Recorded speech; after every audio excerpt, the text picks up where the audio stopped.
Tila seryoso si Paolo Avellino sa mga pahayag niya na si Kim Chiu na ang gusto niyang pakakasalan.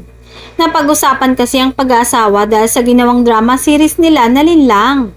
Excited ang aktor sa seryeng ito dahil sa nalalapit na pagtatapos at talaga namang tinututukan ng mga manonood gabi-gabi.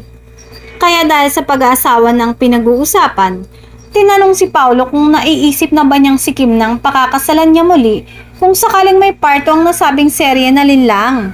Kagaya naman ang sabi ko, in God's perfect time, nakangiting pakli ni Paolo.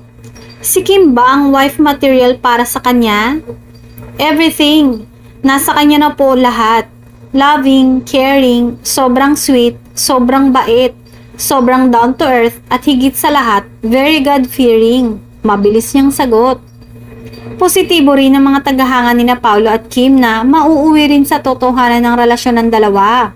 Dahil ngayon pa lamang umano, ay mahahalata ng hindi na lamang basta trabaho ang dahilan kung bakit ganoon na lamang ang kanilang pagtrato sa isa't isa.